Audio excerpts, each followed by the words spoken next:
as a financial advisor for over 20 years, this might be one of my most important topics that I share with you on YouTube. And I say that because I've seen this destroy people's 20 years, 30 years, 40 years of preparing for retirement. And then they make one simple mistake, a common mistake, and they can put all of that at jeopardy. They can blow it all up. I don't want to see that happen to you. So today's video, I'm going to share with you what this issue is, why people are tempted to make the mistake, and how you can protect yourself from it. So what's the mistake? The mistake is being scared of what's happening in the stock market and blowing out of your investments at the wrong time. So why does this happen? I think we all know people that have done this, and none of us want to be the person that did that and then looks back and regrets it later. And the reason people are tempted to do it is it just seems so common sense, right? Let's take COVID as an example. The market was falling. It was the fastest drop in stock market history. The S&P 500 was down 34% over a 4-week period. I mean, that takes your breath away. But what's really scary is in the moment, it seemed like it could go down quite a bit more, right? The next most recent large stock market drop, top to bottom, was 60%, 60%. And that was the great financial crisis. And what we saw happening in COVID, as is often the case, is almost exclusively with these big stock markets. It almost always feels this way, that, you know, this time is different. We're seeing something that the world has never seen before. In the great financial crisis, it was the banks could fail. We could have a financial meltdown. We could find ourselves where our ATMs don't work, our ATM cards. We could find ourselves in a situation where our credit cards don't work, right? That was the great financial crisis. And then COVID, you know, that could have triggered a global depression. Fortunately, did not. Obviously, it's not without its consequences, the way we avoided that, right? We overstimulated many economies. We had to fight inflation. It looks like the Fed may have put that in place. But it's always something that looks like this time is different, and it could go down quite a bit more.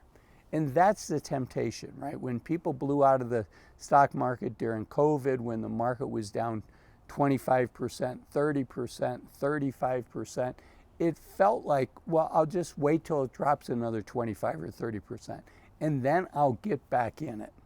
But what happens is you catch yourself in this spiral. And the spiral is, you think, you know, it's going to go down more. And if you wanted to get out of it, let's just take a benchmark of 1,000. And now it's dropped 30%, so it's at 700. I'm just making up an index. Well, if you didn't like it at 700, if it bounces and goes back to 800, right, it's even harder to get back in. So people find themselves kind of trapped, and they can't get back in because they're still worried that what they were concerned with could happen. And so in my example, if they didn't like it at 700, they sure don't like it at 800. And if it goes back to 1,000, they still don't.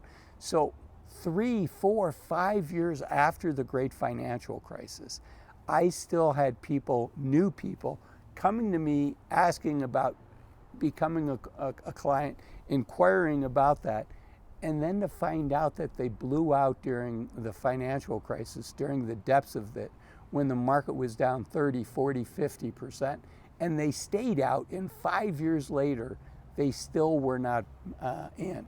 And so the problem with this mistake, the problem with succumbing to blowing out, is not only can you miss out on the rebound, but then you could miss out on years of returns. And that's the big mistake. So how do we avoid doing this? Well, first, it's super important that at times like this, when the stock market's at all-time highs, we admit to ourselves that in the next 20 years, could there be a 20% correction in the stock market? Absolutely. Could there be a 30 or a 40% correction in the stock market, a 50%? I don't have a crystal ball. I don't expect a 50% correction in the next 20 years, but I don't know and nobody knows. So it's a feature of the stock market, not a bug. And so in good times like this, just reminding ourselves that this can happen. And my asset allocation today should be set up such that I can weather a 30, 40, 50% drop and stay the course. That's the key, is be able to stay the course even when it seems so obvious that the market has further to drop, and you know, we can get back in when it's lower. That is the siren song in my industry.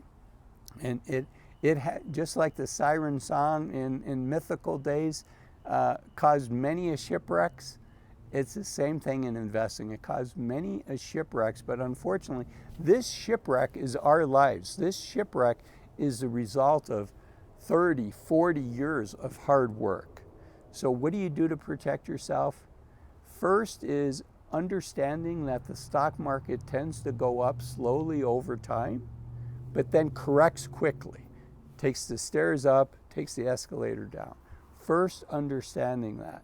Second is having an asset allocation and adjusting it from time to time. So if you might be over your skis now, too far over your skis, and thinking, hey, Azul, I don't know if I could withstand a 30 or 40% correction. That would be really hard for me. Then make the correction, get to that right asset allocation. This is not financial advice. I don't know your situation, but to figure out your asset allocation, I think working with a professional, preferably a financial advisor who's a fiduciary to you 100% of the time, getting that asset allocation right is going to dictate likely more than half of your success or challenges that you face in the stock market. So get that asset allocation right.